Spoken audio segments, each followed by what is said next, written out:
The ACC had a bad year in football in 2025.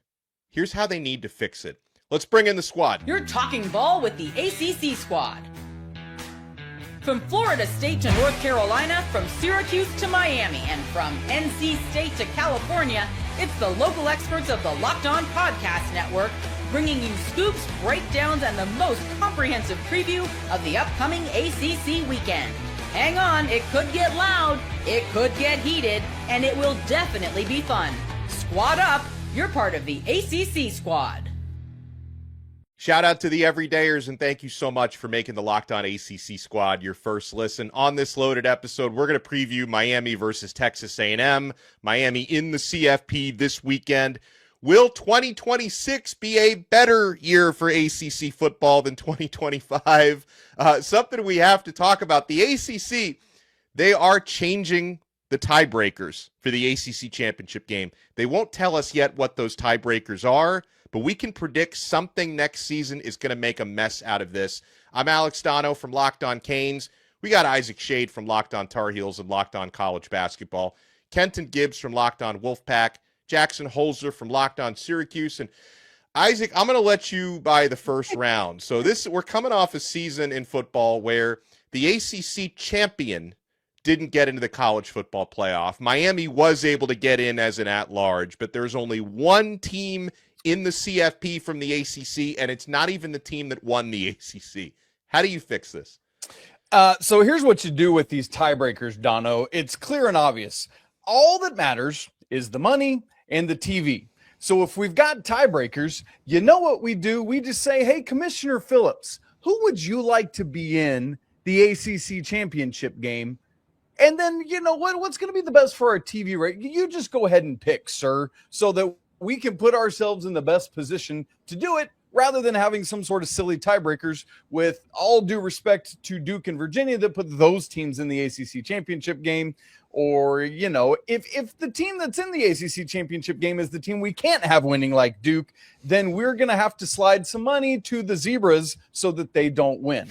But I'm joking, obviously, about Commissioner Phillips picking, but ultimately, isn't that what ESPN and everybody wants to see happen? Is to have the teams that are going to make the best TV be the ones in that championship game with the chance to go on. So let's just call a spade, and let's pick whatever's going to be best for TV ratings and money, and frankly, our conference, and let's just put them in and get, even if I lost to you head to head, it apparently doesn't matter because Donno, your Hurricanes were behind Notre Dame all season long until the very end. Thank goodness for you guys.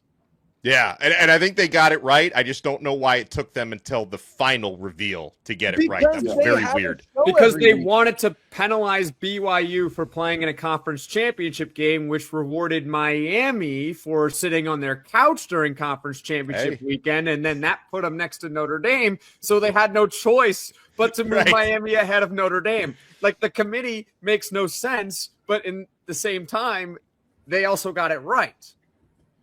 How to fix ACC football? I mean, not have a 7-5 team win the conference. Let's start there.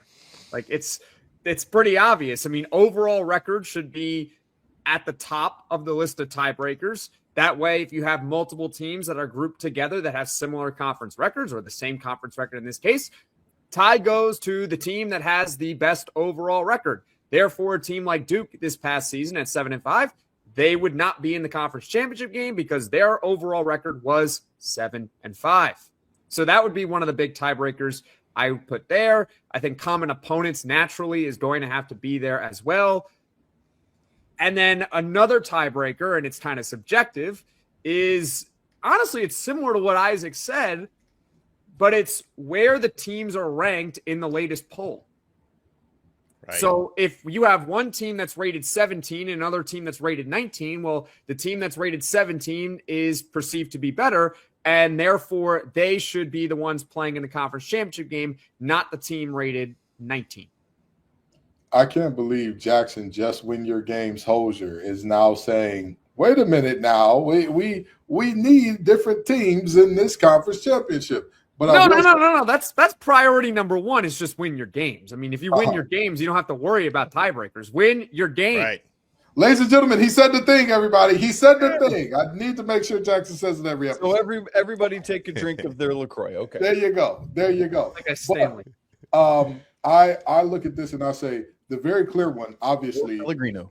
head-to-head, and then after head-to-head, we should have the conference records of the teams that you beat. Again, it should not just be, oh, well, we got beat by some teams that had a great conference record. Therefore, we get pumped up and look good by that. And this is not singling out Duke. In general, I don't think it's a good practice to say, well, you did play a lot of teams that were very good. No. Did you beat those teams? That is what matters to me. It does not matter to me if you played a bunch of really good teams and got your head whooped by them. Trust me, it's a reason I'm putting out fires every day on Locked On Wolfpack. Shout out to Will Wade for playing really good teams and coming really close. But close only counts in horseshoes and with grenades. And last time I checked, you don't have any of them in football or basketball. So I think that those should be the biggest criteria. And the fact of the matter is, I can almost guarantee you that won't be. I can almost guarantee you that it's going to be the rankings that ultimately determine who gets in and who doesn't. And it's a shame because while head-to-head will always be king, because conferences are so big now, because somehow Cal and Stanford and SMU ended up in the ACC, everybody won't play head-to-head. Everybody won't become close to playing head-to-head. So in that, you'll always come up with these weird and wonky who belongs where and who gets in type of deal. And I think it should ultimately be who you beat. And after that, once you get past who you beat, head-to-head, all that type of stuff, the records of who you beat. And then after you get past that, if you still got similar problems and no head-to-head after that, then sure, I'm fine with whoever's rated the highest because at that point in time, it's just a guessing game anyway. But, it's really a shame the way it shook out this year that we didn't have a contingency for this with an expanded conference where we were going to have multiple teams play each other. Because next year, everybody's not even playing the same amount of damn conference games. Oh, we got to get to that. This is a mess that's waiting to happen. So again, like the ACC revealed a number of different things on Tuesday, right? One of those being they're going to change the tiebreakers. They just didn't tell us how. But the other thing is they have their plan for this upcoming season. So we know within the next couple of years, every ACC football team is going to be playing 9 conference games. Now, they couldn't fully institute that in 2026 because there are certain programs that were locked into non-con games. Apparently, they can't just cancel, right? So this year, or next season, I should say, I think it's going to end up being a disaster with tiebreakers because you have 12 teams in the ACC are going to play 9 conference games. But 5 are only going to play 8. And those 5, it's easier for me to list the 5, and then you can figure out the other 7. So the teams that will only play an 8-game ACC schedule this year or next year are Boston College, Clemson, Florida State, Georgia Tech, and North Carolina. And Isaac, I just know there's going to end up being some controversial tiebreaker where a team that goes 7-2 in conference is going to get in over a team that went 6-2 because the winning percentage was higher, even though the 6-2 team has better wins. Like, this is a disaster waiting to happen. Oh, it's gonna have to be based on winning percentage because there's no flat rate way to do it. And so that's going to be part of not even just the tiebreaker scenarios, like the straight up rankings in the ACC standings. One of my first thoughts was, I wonder if the 5 schools that are playing 8 are the teams that have Notre Dame on their schedule next year. And for some of it is, and some of it isn't. So like Boston College and North Carolina both play Notre Dame, but Clemson, FSU, and Georgia Tech don't. So it's not even as simple as that being the defining factor between who's 8 and who's 9. So, dude, it's kind of wacky here, Donno. And like from my seat on the bus, as I sit and look at North Carolina's schedule, it's like their 4 non-con games are TCU, ETSU, Notre Dame, and UConn. And everybody wants to keep at least one game. So you don't want to get rid of ETSU. They're playing TCU in Ireland, so they're not going to quit that.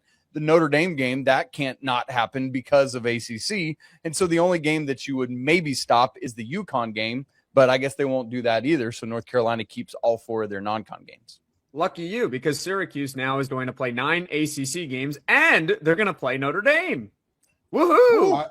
But you know what? Just win your games. That's all that matters. There we go. He said it again. Everybody, Just take win your another games. shot. The reality of this thing is so unfortunate because the answer is simple. The lowest common denominator is what we should have went with. If we cannot guarantee everybody 9, we should have just said, you know what? Everybody gets one game before the season. We'll predetermine which game it is for everybody, but everybody gets one. That's like UVA, NC State this year, where it's technically out of conference, even though it's a conference team, a team that's in exactly. Soft launch. Here we go. Exactly. There we go. Soft launch into your schedule. Half of you get that. Congratulations to the soft launchers. That's what should have happened. The least or the lowest common denominator should have been used. But you know the problem? Nobody has any common damn sense. So we can't figure out a common denominator that would prevent the crisis that Donno is talking about, where we'll inevitably have, this team is 7-1 in conference. Well, this team is 8-1. Well, this team played better teams. Well, this team played more teams. And it's going to end up a cluster, you know what, simply because the cooler heads did not get in that room and say, well, wait a minute, guys. We've done this before. UNC and Wake Forest have done this. NC State and Virginia just did it. We see this all the time. Hey, everybody who is part of that 9 group, you get one, it doesn't count. It doesn't count. So that way, even if you do have one team left out, it's one. It's not a whole heap of the conference that has one less conference game. Well, when we come back, I want to embrace my inner Jackson Holzer, because when you talk about just win your games, I'm concerned about a few of the teams that should be near the top of the ACC in football, that we're seeing some bad trends when it comes to the transfer portal and the coaching carousel. You want to keep it locked right here, my friends. We're only getting started on this Locked On ACC squad. Ever feel like your money just disappears every month? It happens fast. A few subscriptions here, an impulse buy there, and suddenly the numbers in your bank account don't match the numbers in your head. Rocket Money helps you get clarity, track every dollar, and stay in control of your finances. Guys, this is so valuable. Managing your money shouldn't feel like a second job. Rocket Money does the heavy lifting for you so you can save more and stress less. Rocket Money will find the subscriptions that you forgot you were paying for. And believe me, there probably are some you forgot about, and it helps you clean them up quickly. I like how Rocket Money automatically builds budgets based on past spending. It keeps you on track without overthinking it. Guys, the bill alerts and spending notifications help you catch small things before they turn into big expenses. So take control of your finances and cancel your unwanted subscriptions with Rocket Money. Go to rocketmoney.com/lockedon today. That's rocketmoney.com/lockedon. rocketmoney.com/lockedon. Thank you to the everydayers out there for making the Locked On Podcast Network the #1 sports podcast network. You already live your team every day. Now take it up a level and go ad-free. Guys, join the Everydayer Club today for your favorite Locked On show to get no interruptions, members-only Discord access, and more, all for just $5 a month or $50 a year. Go to lockedonpodcast.supercast.com or check the link in the show notes below to learn more. We have got the squad assembled here. Alex Donno from Locked On Canes, Isaac Schade from Locked On Tar Heels, Kenton Gibbs from Locked On Wolfpack, Jackson Holzer from Locked On Syracuse. So in terms of like the football outlook for next year, guys, I have concerns about Georgia Tech right now. Like, we'll see what they can get incoming from the transfer portal and how they can replace some of their coaches. But Georgia Tech is bleeding assistant coaches, including offensive coordinator Buster Faulkner, who's a great OC. He's at Florida now. They're losing their what would have been probably their starting quarterback next year, Aaron Philo, the Haynes King heir apparent, is in the transfer portal. Will probably end up at Florida with his OC. We'll see what happens there. So I'm concerned about Georgia Tech taking a step back. I'm concerned about Florida State, like, not taking a step forward, right? Because Norvell feels like a lame duck. They're losing players in the portal left and right. Like, I think Miami's going to be pretty good, but we'll see what they do at quarterback next year, because that's uncertain with Carson Beck leaving. And I don't know, like, Kenton, tell me what you think. Like, is Clemson going to be good again next year? Like, they did finish their season with 4 straight wins. Is Dabo going to bounce back? The big Clemson big lobby ACC got lobby. your mute button. Oh no! See, the Clemson lobby is going to be excited with what I have to say. Oh, Because okay. you always believe in Dabo's ability to bounce back. You always, until he shows otherwise. Every time he has one of these down years, the next year he follows it up with a really darn good year as far as what we've seen out of him in recent years. So I believe that Dabo will get, kind of back on track next year. But I do believe that as many players as we're losing, as many impact guys as we're losing at some key places, and as much as we all know, Florida State ain't moving forward. They're just having a lame duck coach, lame duck year. So sad, too bad about it. We do have a lot of other teams getting better. North Carolina's not bringing in 70 guys in the portal next year. Duke will very likely be able to stop somebody next year. I highly doubt Manny Diaz is going 2 years straight with defenses that can't stop a runny nose. If you get CJ Bailey back at NC State, you're looking at a situation where that team is another year older, and for the most part, you're probably losing Jolie and Hollywood to the NFL, but you've got a lot of other pieces that are coming back, and defensively, a group that was very inexperienced. Yes, there is going to be some attrition. Yes, Miami is losing some stars. Miami is Miami. I mean, although some would disagree with me, including their head coach, they have now stockpiled talent. He would agree with that now. He didn't agree with it when he took over, but he agrees now. Yeah, sure. But yeah, no. He would agree that they've stockpiled talent. Syracuse, I don't know what's going on. I know they signed a rapper too, so very concerned for what's going on over there. We went from a lacrosse player to a rapper. I mean, progress? I guess. Boston College is still Boston College, but we've got multiple teams that I would expect. I mean, Kevin Jennings coming along for another year, and we all know how excited I am about Rhett Lashley. You're looking at a lot of teams here who could be doing special things, especially if Cal can find a way to hold on to JKS.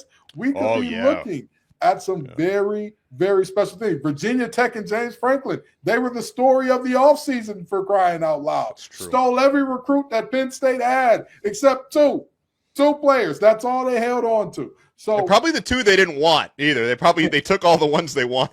Hey, listen, I ain't gonna say all that. I would just say they were the Grinch that stole Christmas. So yeah. I do believe that the conference as a whole is going to be a lot better next year, just because I haven't seen enough departures in the portal to say like, oh, we're just bleeding good players everywhere yet.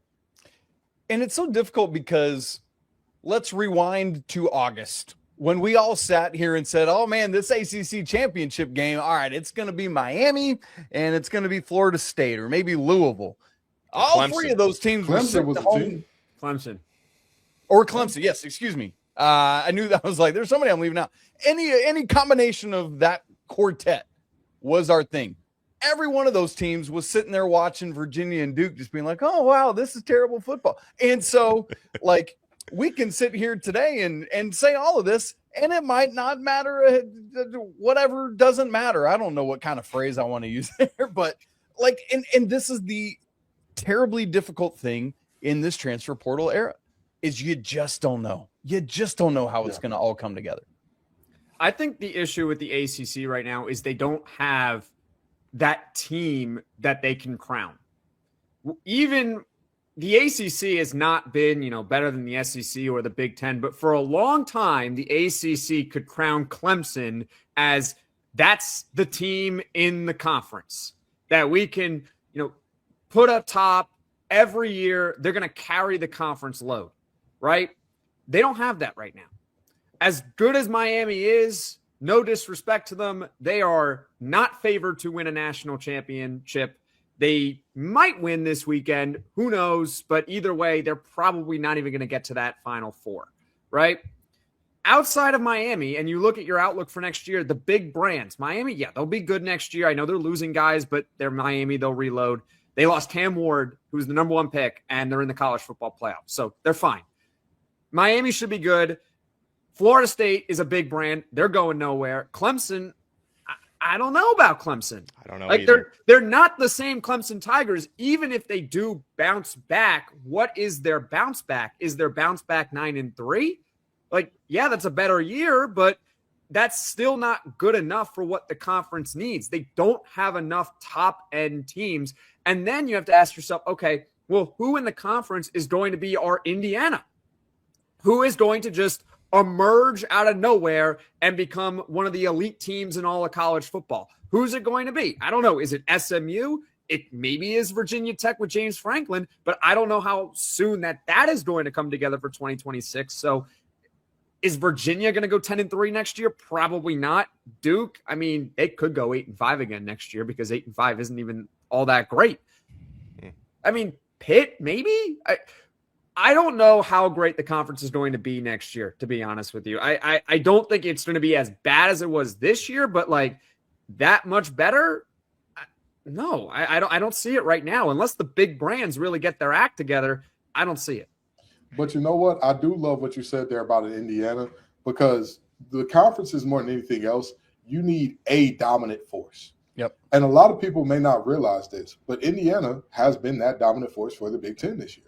They beat Ohio State. They're undefeated. They're number one. They're the dominant force right now in the Big Ten. There was a team that is an odds-on favorite to win it all. Georgia is Georgia. We have seen what they have done when they get to the playoffs, right? Last year, losing to Notre Dame is the exception, not the rule. In general, they do well in the playoffs. So them looking very good this year, good signal for they're going to do good going forward. You're absolutely right, Jackson, in that this year, the ACC did not have that force. It was supposed to be Clemson and then maybe another one of our teams who wears orange, not with the stinky coach, but there was supposed to be a team in the ACC that we're like, hey, all year they're going to show us they're a dominant force. And by and large, they did, but you can't lose those games if you haven't already established yourself as this is who we are. What's Miami's playoff record, Donno? 0-0. Exactly. They have not established themselves as a preeminent brand to where they can lose those two games, and the country still has faith they can go and win it all, right? And that's not to say that the country's faith is reality or Vegas is reality. I'm not saying that. But I'm saying in terms of the perception of what our conference is or is not, it is based upon that faith. It is based upon, well, Ohio State just won the championship as an AC. I'm all right with them being the 2 seed this year. I think they can get it done. Well, you know, that Mendoza kid sure is a Heisman guy and all that good stuff. We don't have that as a conference right now. Nope. And right now that will be all right.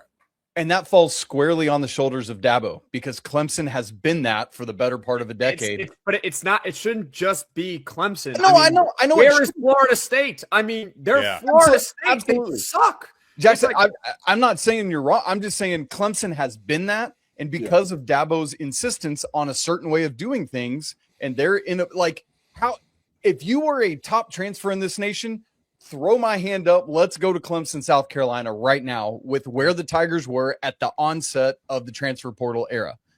But they haven't been willing to come to the new times, and so they haven't been able to stay at the top of that. Now, yes, Jackson, you're absolutely right. Florida State should be there. Miami's working to get that right, and some others. But Clemson has really fallen off because they were the shining tower for our conference for the better part of the last decade.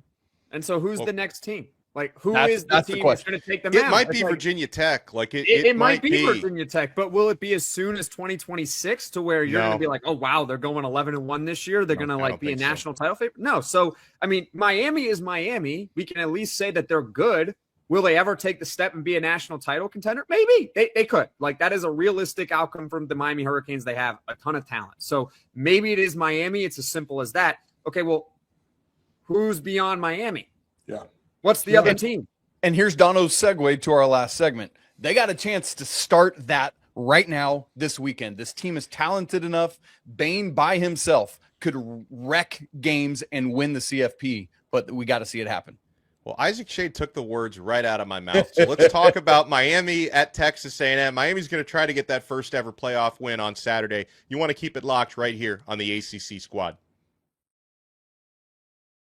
The holidays always show up faster than we expect. I mean, here we are. And if you're still putting together gifts, I am as well. Last-minute decor or getting your home ready for guests, Wayfair has you covered. Whether you need a quick room refresh, new bedding, or those final seasonal touches, Wayfair makes it easy to get what you need fast. Wayfair truly is your one-stop shop for everything home, with decor, furniture, kitchen essentials, and gifts for every style and every budget, all delivered quickly and easily. Their selection, guys, is huge. Bedding, decor, kitchen gear, kids' room updates. I was able to find everything in one place. My wife and I love Wayfair. The Wayfair items you order will instantly refresh your space without a big budget. Guys, Wayfair is perfect for gifting too. They have guides, tons of options, and something for everyone on any budget. Get last-minute hosting essentials, gifts for all your loved ones, and decor to celebrate the holidays for way less. Head to wayfair.com right now to shop all things home. That's WAYFAIR.com. Wayfair. Every style, every home. Thank you for making the Locked On ACC squad your first listen. All right, so guys, obviously, I'm gearing up for Saturday at 12 noon. Miami at Texas A&M, Kyle Field. I don't know what sort of building codes they have in Texas that allows 110,000 people to fit into a stadium, but that's what Miami's going to be dealing with on Saturday. The crowd noise is going to be electric. Miami will try to keep the pre-snap penalties down, which they've struggled with at times, and try to score early to take a little juice away from that crowd. And, Isaac, you obviously hit the nail on the head that for Miami to win this game, it really starts on the edges for them with a pair of game wreckers with Ruben Bain and Akeem Mesidor going to try to make Marcel Reed uncomfortable. Like, Reed obviously can be electric when he's on. He can also be prone to make mistakes when he's off. Miami's hoping to get the off version of Marcel Reed, but they're going to have to force that to happen. For Miami, I think the key offensively is stick with the identity that you established late in the year. Early in the season, Miami was able to play bully ball effectively. It got stale in the middle of the year, but then late in the season, the running game opened up. They got playmakers in space. Malachi Toney took on more and more responsibilities. He's throwing passes. He's running the football. He's catching touchdowns. Malachi's going to need to have a good game on Saturday, but Miami can't go back into a conservative shell. I think, guys, they need to keep their offensive identity what it was from the Syracuse game on when they were able to win 4 straight games to get into the CFP. Oh, okay. I'm going to say this. I can't remember which of the famous singers from back in the day said this, but Donno, you're absolutely right. Miami needs to not forget who they came with. That's all they need to do, right? Dance with the same lady that's brought you all the way here, which is that slow, physical, grind it out. We're going to make this a rock fight. It's going to be nasty. It's going to be ugly type of game. Let me tell you why. Texas A&M was one of the worst rushing defenses in the nation. Yeah. They were one of the worst in the nation. How did Texas beat them? Was it the Arch Manning show? No, Texas didn't beat anybody but G5 teams and teams that were 3-win teams with an Arch Manning show. Everybody else, they beat by running the football, and they did the exact same thing to Texas A&M. This is the plan. That is the edict of Miami football in this one. And you have a quarterback and receiving core that can make them pay when they decide to load that box up. But they need to stay ahead of the schedule. Hey, we're just rolling. We're just rolling on time. We're doing what we do. You talk about the game wreckers on the edge. Well, also, you've got game stabilizers on the edge as well. And CC Minoa. He is a hell of a tackle. And if you can just get that run game going behind him, if you can make sure that Howell and company aren't getting in their speed packages and going 1,000 miles per hour downhill at your quarterback for a majority of the game, you're going to be fine. If you make Marcel Reed beat you time and time again, don't let Kevin Concepcion get behind you. We all know how good he is. I know firsthand. We wish he with the left. We ain't going to talk about that right now. But that's the goal. That's the edict. That's what they need to stick to. Be the same Miami team that you've been all year, and you will be just fine. But if you get there and you say, we need to go air raid, we need to spread it out, we need to throw the ball 50 times, for what and for why? That's going to give you some problems. Go ahead. All right. I think with Miami, the thing with Texas A&M that scares me is their comeback against South Carolina. So, Donno, when you say you want to get off to a good start, obviously good starts are very, very important, and you want to try to take the crowd out of the game. At the same time, momentum can change on a dime. in this sport. Sure, but Miami's not South Carolina. I think I can I feel know they're pretty not. comfortable. I get that they're not South Carolina, that they are obviously a better team, but my point is that it's not like Texas A&M has the capacity to come back. If Miami were to get off to, let's say, a 10-0 start, like that's a great start. I would still say that Texas A&M can come back in the game, and being at home, they would still get that extra juice once they can get that play or two going, that spark if they were to get off to a bad start. I think with Miami, it's very simple. I don't think I can really say it any differently. It's just run the football effectively, play good defense, because that stuff translates no matter what environment that you're in. That's the advantage that Miami has, is that the way that they play, the style of football that they want to play, it doesn't matter if it's 110,000 streaming fans and it's hot. It doesn't matter if they have to play another game and it's freezing cold. They could do the same thing, which is run the football and play good defense. Look, I know we said Miami is 0-0 in CFP games. And I know that Stetson Bennett was the guy under center in both of Georgia's 2 recent national championships. But Carson Beck has won 2 national championships. He knows what it takes. He knows what has to happen. And yes, Miami needed to, what did they need to do, Jackson, to have made things simpler heading into the choices? They needed to win their games. Yes, that was it. They needed to win their games. But you know what? Everybody's 0-0 right now, and you just got to go out and beat the one team in front of you. Carson Beck has seen firsthand multiple times how to do that all the way until you're the last team standing. That is an edge that most people don't have. Jackson, if Miami beats Texas A&M this week, do they get ranked ahead of them next week? Oh my God! Who cares at this point? Or is it data points that we're talking about here? If Miami loses to Texas A&M head to head, but look at the resume of Texas A&M. I mean, they were ranked higher going into the game. They should still be ranked higher, right? All I know is if Miami beats Texas A&M, they've got a date with Ohio State. And on that note, before we wrap it up here, fellas, I would love your predictions. Isaac, I'll start with you, then Jackson, then Kenton. As we record here, it's a 3.5-point spread in favor of the home-standing Aggies, home of the 12th man. They're going to need 15 men to stop Carson Beck. The Canes going into College Station. They're going to win this thing 31-24. That's my exact score. Wow. So, I'm going to put my Canes hat on here. Let's go. I'm also going 31-24 Miami. What about you, Jackson? Do I want to pick Miami for conference pride? Pick whoever you want. You can pick Syracuse if you want. Well, but here's the thing, Jackson. Syracuse with Joe Velarde? Here's what you do need to know about Miami. If they don't win the game, then they didn't just win the game, and their season will be done. So that's right.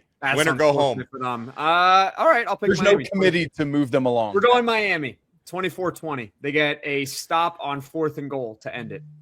Oh, I like that. You know what? These guys are clearly very big fans of our work because they're repeating the scores that we said almost verbatim. I'm sticking with my prediction of Miami 24-21. Again, I think they're too physical. I think that Texas A&M has been shown to be who they are this last month of the season, and ultimately, I don't think they have the chops to stop Miami on a consistent basis. So, Ruben Hurricane Bain and his Canes are moving forward to Ohio State. Let's do it, ladies and gentlemen. Donno, you are now screwed. We apologize on behalf of Locked On ACC. We have all 4 of us picking Miami, which means congratulations to Texas A&M. You are moving on. Thanks a lot, guys. Well, we appreciate the everydayers making us your first listen, as always. Make sure you check out our other shows. Isaac Schade on Locked On Tar Heels and Locked On College Basketball. Jackson Holzer on Locked On Syracuse. Kenton Gibbs on Locked On Wolfpack and Locked On ACC. And Jackson also on Locked On ACC as well. And myself, I'm Alex Donno on Locked On ACC and Locked On Canes. And we'll talk to you next time on another episode of the ACC Squad right here on the #1 Locked On Podcast Network. Your team every day. Just win your games, everybody.